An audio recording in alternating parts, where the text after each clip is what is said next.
Bismillahirrahmanirrahim. Assalamualaikum warahmatullahi wabarakatuh.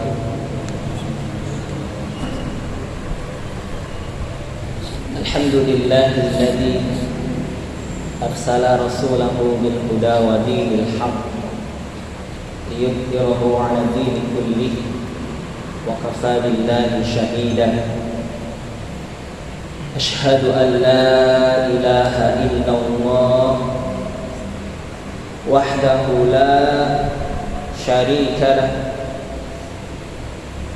wa asyhadu anna Muhammadan abduhu wa rasuluh la nabiyya wa la rasula ba'da.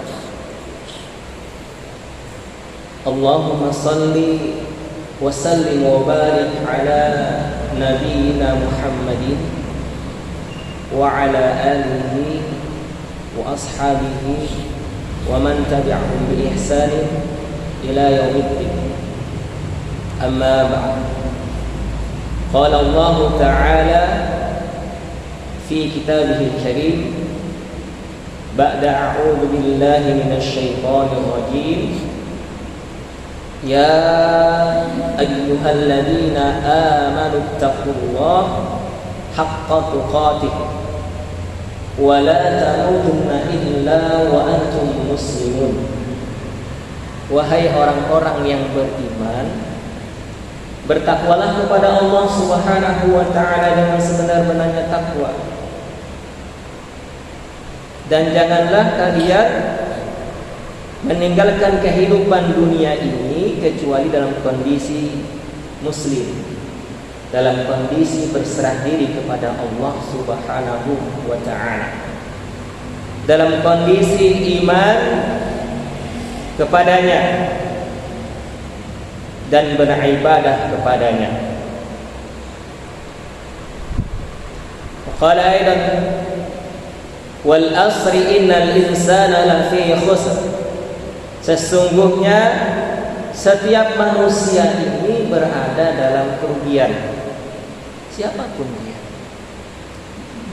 Jadi pada hakikatnya kehidupan kita ini penuh dengan kerugian. Apapun statusnya, baik dia orang biasa yang memiliki kedudukan tinggi, memiliki titel yang banyak, hebatannya luar biasa, pada hakikatnya penuh dengan kerugian. Illal ladzina amanu.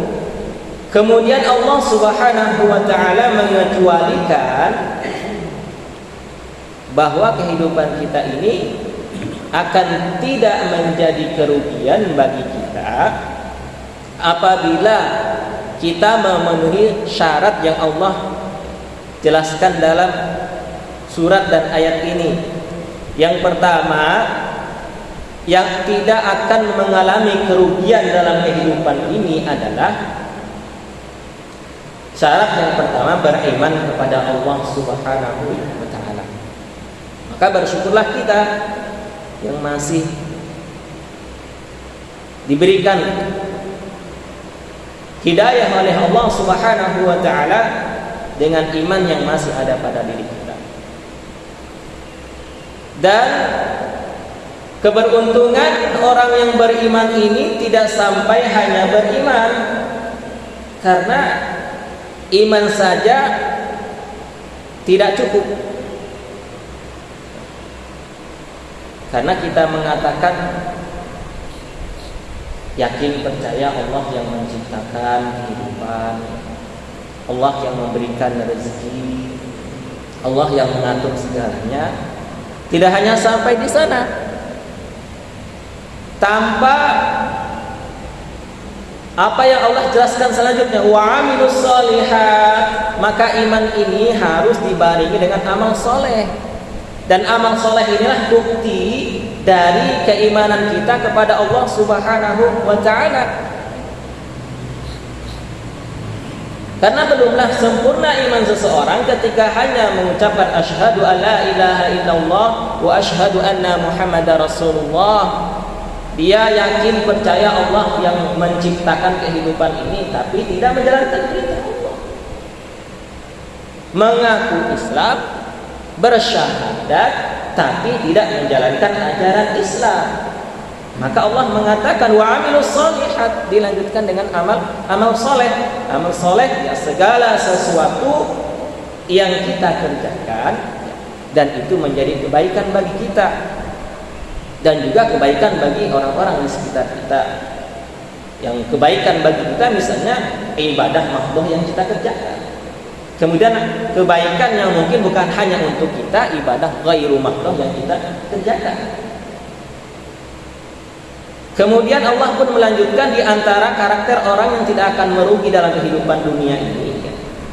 Posisinya seperti apapun dia, kalau dia memiliki karakter ini, ya, hidupnya dihiasi dengan apa yang Allah jelaskan dalam surat dan ayat-ayat ini, maka dia akan menjadi orang yang beruntung. Selain beriman, beramal soleh, mereka juga melakukan aktivitas yang bernama watawasau bil haq, tawasau bis sabr. Illal ladzina amanu wa 'amilus shalihat watawasau bil haq watawasau bis sabr. Saling menasehati, menguatkan, mengingatkan, mengajarkan, mengajak untuk selalu berada di jalan yang hak, untuk berada di jalan yang benar, dan juga untuk senantiasa bersabar dalam menjalankan kebenaran tersebut, menjalankan yang hak. Inilah tugas kita, bukan hanya tugas para ulama, para ustadz, tapi kita semua saling menasehati, saling menguatkan dan sebagainya. Maka di antara karakter salafus saleh itu adalah selain mereka itu memberikan nasihat, mereka juga minta nasihat. Jadi ketika mereka berjumpa itu meminta nasihat kepada satu sama lain. Mereka sudah paham tentang ilmu agama ini, bahkan mereka sudah mengajarkan berbagai macam ilmu dalam agama ini, tapi mereka masih minta nasihat sebagaimana yang digambarkan ya di dalam kitab ya, Al-Ikhlas yang dikarang oleh Abu Abid Dunya rahimahullahu ta'ala, dan juga di dalam kitab Al-Imanul Qadir ya, karya Syekhul Islam Ibnu Taimiyah rahimahullahu ta'ala, menyebutkan sebagaimana yang dikatakan oleh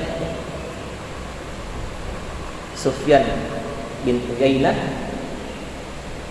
ketika para salafus saleh dulu itu berjumpa, mereka saling meminta nasihat. Di sana digambarkan di antara nasihat tersebut ada 3. Misalnya pertama, nasihat yang mereka minta dan berikan satu sama lain adalah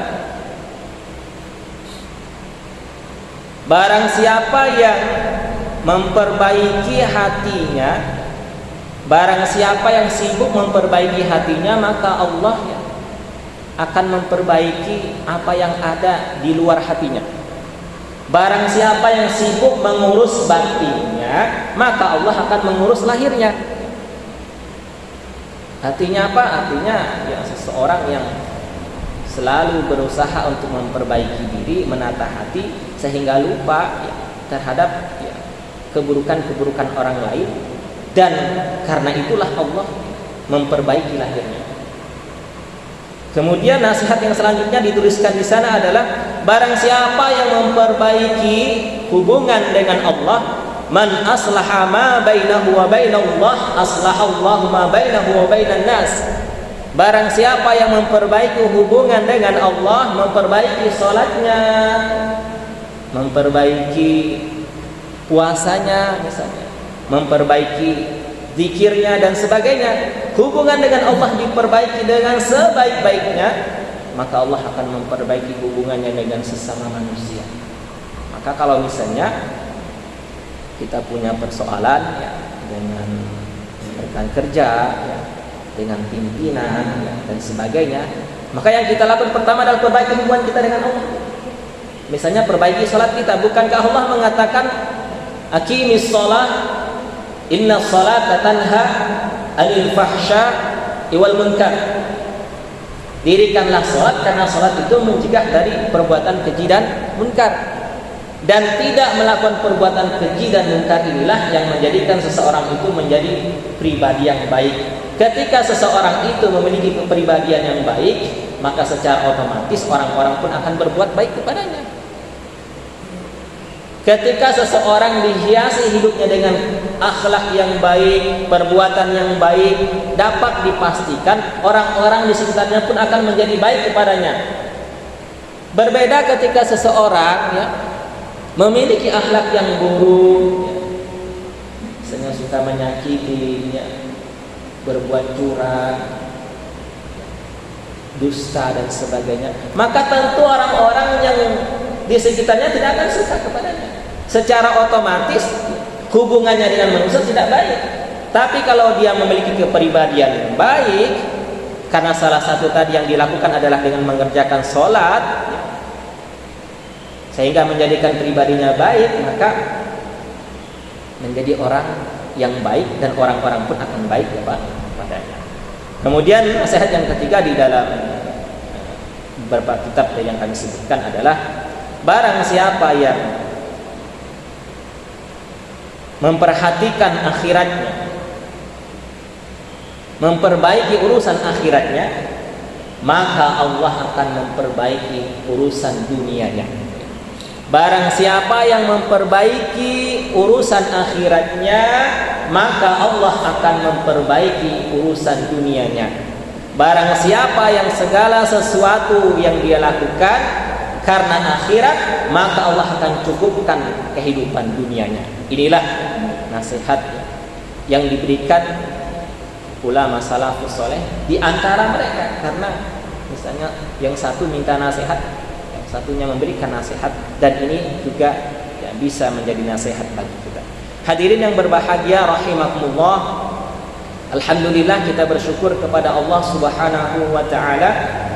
Di tanggal 1 Januari ini kita masih diberikan kesempatan oleh Allah untuk beribadah, untuk menjalankan aktivitas kita seperti biasanya. Dan pada hari ini juga kita berada pada tanggal 8 Jumadil Akhir 1444 Hijriah. Artinya apa? Jumadil Akhir, Rajab, Sa'ban, Ramadan.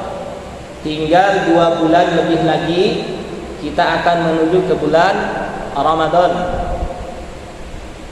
Jumadil Akhir, Rajab, Sa'ban, Ramadan, tidak sampai 3 bulan. 2 bulan lebih saja kita akan menuju ke bulan Ramadan. Semoga Allah memberikan kesempatan kepada kita untuk berjumpa dengan bulan Ramadan. Hadirin yang berbahagia rahimakumullah, ada 3 asas dasar dalam ajaran Islam atau kerangka dasar ajaran Islam yang satu sama lainnya tidak bisa dipisahkan. Apa 3 dasar atau kerangka atau asas dalam ajaran Islam tersebut? Yang pertama akidah. Akidah atau tauhid ini merupakan asas dasar yang utama dalam ajaran Islam. Kemudian yang kedua apa? Yaitu syariat. Syariah. Kemudian yang ketiga adalah akhlak. Kalau kami mengajar biasanya kami berikan contoh ibarat sebuah pohon. Pohon itu terdiri dari akar, batang, kemudian nanti melahirkan buah. Maka itulah pohon yang sempurna. Kalau ada pohon kemudian bagus tapi tidak berbuah, kan manfaatnya kurang. Apa kaitannya dengan 3 asas tadi itu? Ya, diibaratkan akidah atau tauhid ini seperti akar sebuah pohon. Kalau dalam bangunan menjadi landasan atau dasarnya bangunan. Kemudian syariat ini seperti batangnya, batang dari pohon tersebut, dan akhlak merupakan buah dari pohon tersebut. Inilah 3 asas ataupun kerangka dasar dalam ajaran Islam. Nah, yang akidah, insya Allah ada Ustadz yang membahas secara khusus di Rabu malam ya, Ustadz Darmawan SPDI.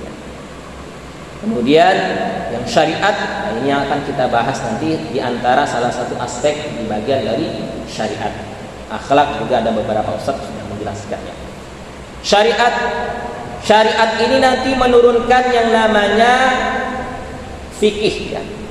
Syariat ini secara bahasa artinya sumber, yang mengatakan sumber mata air. Kalau dosen kami dulu mengajarkan syariat ini adalah nas ya, baik Al-Quran maupun hadis, itu syariat. Itu gampangnya kalau pembahasan dalam usul fikih. Kemudian dari syariat ini nanti menurunkan yang namanya fikih. Nanti fikih ini pun terbagi setidaknya menjadi 2 ya, fikih ibadah dan fikih muamalah. Yang kami bahas adalah terkait dengan fikih ibadah. Fikih muamalah dibahas oleh Ustaz Daniar ya, Dr. Daniar. Dan fikih muamalah ini juga nanti terbagi menjadi berbagai macam. Ada fikih misalnya siasah, jinayah, fikih ekonomi dan sebagainya. Kemudian yang fikih ibadah pun terbagi nanti. Ada fikih ibadah tentang sholat, zakat, puasa dan sebagainya. Nah, kalau tadi syariat itu merupakan ya sumber, yaitu berupa nas, Al-Quran dan hadis, maka fikih ini apa artinya? Ya, secara gampangnya yang pasti kamu ingat penjelasan dari para guru dan dosen kami, fikih ini sama dengan al-fahmu, pemahaman, paham, pemahaman yang mendalam atas dalil, atas nas yang menjadi sumber hukum dalam Islam. Jadi syariat itu berupa nas, fikih itu berupa pemahaman para ahli, baik ahli fikih, ahli hadis, ahli tafsir dan sebagainya terkait nas yang ada di dalam Al-Quran dan hadis. Maka kalau berbicara tentang pemahaman, berbicara tentang fikih, maka yang harus kita pahami dengan baik dan benar adalah kalau berbicara tentang pemahaman maka memungkinkan terjadi perbedaan antara satu dengan yang lain ya. Jadi kenapa dalam Islam mengamalkan ibadah misalnya antara yang satu dengan yang lain bisa terjadi perbedaan? Karena tadi itu nasnya sama tapi memahaminya bisa beda. Sebagai contoh di ayat yang kami bahas tentang ibadah wudu, tayamum dan mandi, surat yang kelima Al-Maidah ayat yang ke-6. Ada kata-kata yang sangat populer ya, yang terjadi perbedaan di kalangan ulama memahaminya. Ketika hal yang membatalkan wudu, nah kan ada beberapa hal yang membatalkan wudu, misalnya salah satunya adalah aula mastumun nisa, menyentuh wanita. Menyentuh wanita dalam ayat ini diartikan tidak hanya satu makna. Arti yang utama menyentuh ini ya menyentuh biasa, sekedar bersentuhan, itu namanya menyentuh. Ini arti harfiah, arti secara bahasanya menyentuh. Tapi ada ulama yang mengartikan menyentuh di sini ya, lebih daripada itu. Yang dimaksud menyentuh di sini adalah ya, hubungan antara suami dengan istri. Kenapa demikian? Karena ada mufassir ya, ahli tafsir yang mengatakan ya, bahwa Al-Quran ini merupakan kalamullah, kalimat yang mulia. Maka untuk ya, menjelaskan sesuatu yang mungkin agak-agak ya, kalau bahasa kita saru gitu ya, maka dengan bahasa yang mengandung ya, kiasan ya, atau mengandung tidak secara langsung menyebutkan itu, Maka ulama mastumul nisa ini ada ulama tafsir yang mengatakan bukan sekedar menyentuh tetapi hubungan suami istri. Sehingga apa? Dari sini lahir ada beberapa pendapat nanti. Misalnya mazhab Hanafiyah ya, memahami menyentuh wanita yang membatalkan wudu itu adalah hubungan suami istri. Ini pendapat dari mazhab Hanafiyah. Maka kalau ada orang berpendapat ya, menyentuh wanita sekedar bersentuhan saja tidak membatalkan wudu, berarti mengambil pendapatnya dari mazhab Imam Abu Hanifah. Yang pertama pendapatnya. Kemudian Imam Maliki atau mazhab Malikiyah ya mengatakan menyentuh di sini ada dua pendapat yang dikeluarkan di mazhab ini. Pertama, menyentuh yang membatalkan wudu itu adalah menyentuh dengan syahwat, menyentuh dengan syahwat. Kemudian yang kedua adalah menyentuh yaitu berupa hubungan suami istri. Ini pendapat yang kedua dari mazhab Imam Malik. Kemudian dari pendapat Imam Syafi'i atau mazhab Syafi'iyah ya mengatakan ya menyentuh di sini maksudnya menyentuh biasa. Ya menyentuh ya bersentuhan kulit itu yang membatalkan wudu. Begitu juga ya, pendapat dari mazhab ya, Hambali ya. Imam Ahmad bin Hambal. Jadi ada tiga pendapat utama ini terkait dengan ya, dalil tadi hal yang membatalkan wudu menyentuh wanita. Allah mastumun nisa itu ya. Jadi inilah yang namanya fikih bisa berbeda satu sama lain sehingga muncullah setidaknya 4 fikih besar dalam ajaran Islam yang kita kenal sekarang ya. Di Indonesia mayoritas sebagian besar masyarakat kita adalah ya, menganut pendapatnya ataupun mazhab Syafi'iyah ya. Mazhab Imam Syafi'i. Kalau di Timur Tengah seperti Mekah, Madinah ya menganut mazhab Imam Ahmad bin Hambal. Meskipun Imam Ahmad bin Hambal ini hidup di Irak ya. Hidup di Irak, Damaskus. Sedangkan ulama mazhab yang lahir dan hidup di Madinah adalah Imam Maliki, Imam Malik. Tetapi ya, Imam Malik hidup di Madinah ya, mazhabnya tidak 100% digunakan di Mekah, Madinah. Dan Imam Malik ini merupakan guru dari Imam Syafi'i. Imam Syafi'i belajar kepada murid-muridnya Imam Abu Hanifah. Kemudian Imam Ahmad bin Hambal menjadi guru muridnya Imam Syafi'i. Jadi Imam Ahmad bin Hambal ini muridnya Imam Syafi'i. Keempat orang ini memiliki pendapat yang tidak selalu sama.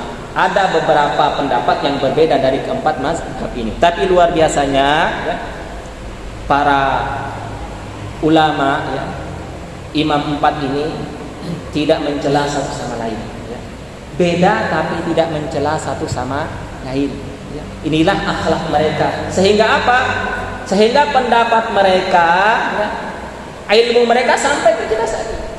Salah satu penyebabnya karena akhlak mulia dari mereka. Kami dulu diajarkan, kami ingat dan juga kemarin kami buka-buka dituliskan di dalam situsnya fikih, Rumah Fikih Indonesia ya, yang disusun oleh Ustadz Ali Sodikin LC ya, menyebutkan kita lihat akhlak ya dari 4 ulama tersebut. Misalnya ketika Imam Syafi'i ya, sholat subuh di padepokan Imam Abu Hanifah atau di dekat makamnya Imam Abu Hanifah, kita mengetahui Imam Syafi'i ini berpendapat kalau sholat subuh ya, ulama Syafi'iyah ini kalau sholat subuh ya, atau pengikutnya kalau sholat subuh menggunakan ataupun kunut, sholat subuh dengan kunut ya. Bahkan ada ulama dari Syafi'iyah yang berpendapat kalau tidak kunut maka sholat subuhnya tidak sah ya.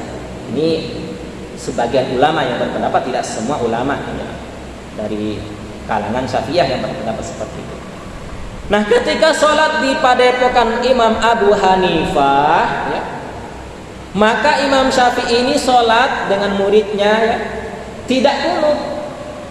Ini kan muridnya heran, wahai guru, biasanya guru ini kalau sholat subuh kunut, tapi kenapa sekarang tidak kunut? Maka apa kata Imam Syafi'i? Apakah aku tidak boleh menghormati dan menghargai siapa yang memiliki padepokan? Apakah aku tidak pantas menghormati pendapat siapa yang memiliki padepokan ini, yaitu Imam Abu Hanifah yang berpendapat sholat subuh itu tidak menggunakan kunut. Inilah sikap Imam Syafi'i, ulama ya, yang mendirikan mazhab Syafi'iyah.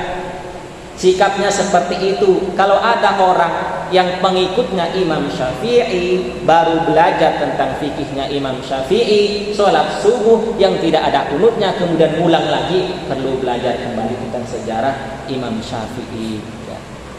Ini sikap ulama terdahulu. Dan para ulama ini sebagaimana kami katakan tadi ya, mereka ini tidak saling mencela, mencaci maki, menyalahkan satu sama lain. Bahkan sikap mereka yang mulia adalah mereka saling mendoakan. Sebagaimana contoh ya, dan juga mereka itu saling memuji satu sama lain. Imam Malik mengatakan ya, hujah Imam Abu Hanifah, seandainya Abu Hanifah mendebatku, kata beliau, bahwa setengah tiang ini terbuat dari emas dan setengah lagi terbuat dari perak, sungguh ia akan mampu mengemukakan hujahnya di hadapanku. Ini perkataan Imam Malik terhadap Imam Abu Hanifah. Imam Syafi'i mengatakan dan memuji Imam Abu Hanifah. Setiap ulama setelah Abu Hanifah berhutang kepada Imam Abu Hanifah. Imam Syafi'i memuji Imam Malik. Apabila disebut ulama, maka Imam Malik adalah bintangnya para ulama. Kemudian Imam Ahmad bin Hambal memuji Imam Syafi'i karena beliau merupakan guru dari Imam Ahmad bin Hambal. Tidak seorang pun peneliti kecuali ia berhutang kepada Imam Syafi'i. Ini sikap para ulama terkait satu sama lain, yang mana mereka satu sama lainnya berbeda, tidak sama satu sama lain. Kita mengetahui banyak perbedaan-perbedaan tentang tata cara ibadah dan sebagainya. Maka inilah yang harus kita pegang teguh ya, ketika melihat perbedaan di antara kita. Jangan kita jadikan perbedaan ini menjadi sumber perpecahan, sebagai sumber permusuhan. Bahwa perbedaan ini sudah terjadi sejak zaman dulu, bahkan di zaman sahabat pun terjadi ya. Setelah perang Khandaq atau Ahzab, Rasulullah memerintahkan para sahabat untuk memerangi Bani Quraisyah karena Bani Quraisyah ini melakukan pengkhianatan ya. Maka disuruhlah mereka berangkat. Apa kata Rasulullah ketika itu sebelum sholat asar, setelah sholat zuhur?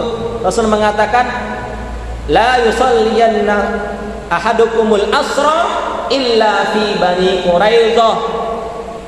Kalian jangan sholat asar sebelum tiba di Bani Quraisyah. Rasulullah mengatakan jangan kalian sholat asar sebelum tiba di Bani Quraisyah, sebelum datang di Bani Quraisyah. Ini perkataan Rasulullah. Rasulullah yang memerintahkan mengatakan, maka seyogyanya sahabat ini sami'na wa ata'na. Jangankan Rasulullah, kita diperintahkan atasan kita saja, kita biasanya taatin kan. Atasan kita, Pak, tolong bantu saya berangkat ke sini. Kita. Ini Rasulullah yang memerintahkan, jangan sholat sebelum tiba di kampung Bani Quraisyah. Tapi ternyata di tengah perjalanan waktu asar sudah tiba, waktu asar masuk. Maka pada saat itulah dua kelompok sahabat muncul, ya. Pecah sahabat ini menjadi dua kelompok. Kelompok yang pertama, sholat asar sudah masuk. Bukankah Allah Subhanahu wa ta'ala menjelaskan setiap sholat itu ada waktunya, sudah ditentukan waktunya. Nanti khawatir kalau misalnya kita sholat di Bani Quraisyah, sholat asarnya sudah lewat waktunya. Maka sahabat yang berpendapat ini, ya, beberapa sahabat dari kelompok yang pertama ini sholat di pertengahan perjalanan. Mereka sholat asar. Artinya apa? Tidak mengikuti perkataan Rasulullah tadi. Nah, sahabat yang lain kelompok yang kedua tetap melanjutkan perjalanan dan sholat asarnya di kampung Bani Quraidah. Maka setelah urusan mereka selesai, masalah mereka selesai, perang mereka selesai, permasalahan ini mereka adukan kepada Rasulullah. Karena ini menjadi pikiran bagi mereka. Yang lain memikirkan ini kan tidak menaati perintah Rasulullah, tidak mengikuti perkataan Rasul yang jelas, sejelas-jelasnya mengatakan la yusalliyanna ahadakumul asra illa fi Bani Quraidah. Janganlah kalian sholat asar sebelum tiba di kampung Bani Quraidah. Jelas perintahnya jangan, ya. Nggak boleh kecuali nanti sampai di sana. Tapi ada sahabat yang tidak mengikuti itu, dan juga ada sahabat yang mengikuti itu. Maka mereka datang kepada Rasulullah, ya Rasulullah, kami dalam perjalanan terjadi seperti ini. Bagaimana pendapat engkau ya Rasulullah? Maka kata Rasulullah seperti apa? Apakah beliau membenarkan salah satu, menyalahkan yang lainnya? Ternyata tidak. Rasulullah membenarkan kedua-duanya. Rasulullah tidak menyalahkan satu pihak, tetapi membenarkan kedua-duanya. Meskipun beda pendapat tadi itu, bahkan menyalahi apa yang dikatakan oleh Rasulullah. Dan tentu perbedaan mereka itu, ya, perbedaannya ada dasarnya. Ini yang harus kita pegang juga. Jangan asal beda aja, mentang-mentang mau beda. Saya mau beda sholat subuhnya biar keren jadi 3 rakaat. Nah, ini kan nggak ada dasarnya, ya. Jadi bedanya harus ada dasarnya. Apa dasarnya? Yang pertama, sholat asar di Bani Quraidah dasarnya perintah dari Rasulullah. Jangan sholat sebelum tiba di kampung Bani Quraidah. Yang sholat tadi di tengah perjalanan, apa dasarnya? Firman Allah Subhanahu wa Ta'ala yang mengatakan bahwa sholat itu ditentukan waktunya. Ketika waktu sholat sudah masuk, maka kerjakan sholat. Ini dasar mereka. Sehingga apa? Rasul mengatakan kalian semua benar, tidak ada yang salah. Ini sikap Rasulullah terhadap perbedaan di kalangan sahabat. Maka kalau misalnya ada yang berbeda dari kita orang lain, ya kita perlu pertama tanya dulu, pelajari dulu kenapa dia beda. Kalau misalnya memang dia beda itu ada dasarnya, jangan kita menyalahkan mereka, jangan kita salahkan orang tersebut. Inilah sikap yang dicontohkan oleh Rasulullah, para sahabat dan para ulama. Hadirin yang berbahagia rahimakumullah, termasuk dalam pembahasan yang kami bahas, ya, terkait dengan mandi. Di dalam kitab ini saja yang kami pegang ini, di dalam kitab Umdatul Ahkam ini, setidaknya ada 2 hadis yang menjelaskan tentang tata cara mandi. Dan di dalam kedua hadis ini ada perbedaan. Maka, ya, yang menjelaskan hadis ini salah satunya adalah Syekhul Islam, ya, ataupun Syekh Muhammad bin Shalih Al-Utsaimin rahimahullahu taala menjelaskan bahwa kenapa terjadi perbedaan terkait tata cara mandi ini. Beliau menjelaskan inilah bentuk luasnya ajaran Islam, luasnya tentang ajaran mandi wajib dalam Islam, bahwa ada perbedaan pelaksanaan ataupun tata caranya antara satu dengan yang lain. Karena Rasulullah itu pun mandinya kan nggak sekali, ibadahnya nggak sekali, sholatnya nggak sekali. Ya mohon maaf, tata cara sholat itu tidak semuanya sama. Mulai dari takbir itu ada yang beda, ya. Takbirnya sama, Allahu Akbar, tapi ngangkat tangannya beda. Kami selama belajar, ya, di SMP Muhammadiyah, di Mu'alimin Muhammadiyah, di Universitas Muhammadiyah, ya, ada 2 setidaknya yang diajarkan kepada kami tentang tata cara mengangkat tangan ketika takbir. Dan guru-gurunya mohon maaf sama-sama orang Muhammadiyah, ya, karena kami belajar di pendidikan Muhammadiyah. Setidaknya 2 yang diajarkan. Pertama, sejajar dengan bahu. Yang kedua, sejajar dengan telinga. Ini yang kami pegang. 2 cara ini sudah beda. Apakah yang satu benar, yang satu salah? Semuanya insya Allah saya yakin benar, karena ada dasar. Jadi tata cara ibadah ini tidak semuanya sama persis, ya. Kenapa? Karena Rasulullah itu melaksanakan ibadah tidak hanya sekali, berkali-kali, berpuluh kali, dan setiap ibadah itu bisa jadi tidak sama tata caranya. Turun dari berdiri untuk sujud, ada yang lutut dulu, ada yang tangan dulu, ya. Berdasarkan asbabul wurud dari hadis itu menjelaskan, ya, ataupun pemahaman historisnya, ya, pemahaman sejarahnya mengatakan yang kami dapatkan pelajarannya adalah bahwa ketika Rasul masih kuat, masih muda, masih sehat, beliau itu kalau untuk sujud dengan lutut dulu. Tapi ketika masa beliau sudah lanjut usia, ya, sudah kekuatannya tidak seperti saat muda lagi, yaitu pada masa Abu Hurairah melihat beliau sholat, ya, karena Abu Hurairah itu kan 3 tahun sebelum Rasulullah wafat, ya, bersama dengan Rasulullah atau masuk Islam, ya. Jadi di masa akhir-akhir kehidupan Rasulullah, Abu Hurairah itu bersama dengan Rasulullah. Jadi ketika Abu Hurairah itu meriwayatkan hadis, lihat Rasulullah itu sholat, dan ketika Rasulullah itu pada usia itu, dan pada usia itu menjelaskan Rasulullah itu ketika turun dari berdiri untuk sujud, tangan dulu baru lutut, ya. Tangan dulu baru lutut. Ini diantara, ya, perbedaan yang terjadi dalam fikih. Fikih ini pemahaman para ulama. Kalau berbicara paham, pendapat, pemikiran antara yang satu dengan lain tidak sama. Saya bisa jadi tidak sama dengan hadirin sekalian. Maka kalau misalnya ada yang kami sampaikan berbeda, ya mohon maaf. Apa yang kami sampaikan ini apa yang kami miliki dan dapatkan ilmunya. Tapi ya kita harus, ya, memahami bahwa selama ada dasarnya, perbedaan itu tidak menjadi masalah. Jangan kita permasalahkan. Mungkin ini, ya, untuk menguatkan apa yang kami sampaikan sebelumnya, ya, terkait dengan fikih, khususnya pembahasan kita tentang fikih ibadah, dan kita masih berkaitan dengan mandi wajib atau mandi junub. Untuk penjelasan selanjutnya insya Allah kita sampaikan pada pertemuan berikutnya, karena waktu syuruk sudah hampir masuk atau sudah masuk, ya. Untuk kesempatan ini kami cukupkan sekian. Semoga menjadi kebaikan bagi kami pribadi dan jamaah sekalian, serta menjadikan kita bertambah, ya, semangat dalam menjalankan perintah Allah Subhanahu wa taala. Subhanakallahumma wa bihamdika asyhadu an la ilaha illa anta astaghfiruka wa atubu ilaik. Alhamdulillahirabbil alamin. Terima kasih atas segala perhatian, mohon maaf atas segala kesalahan. Wallahu a'lam bishawab. Fastabiqul khairat. Assalamualaikum warahmatullahi wabarakatuh. Silakan kepada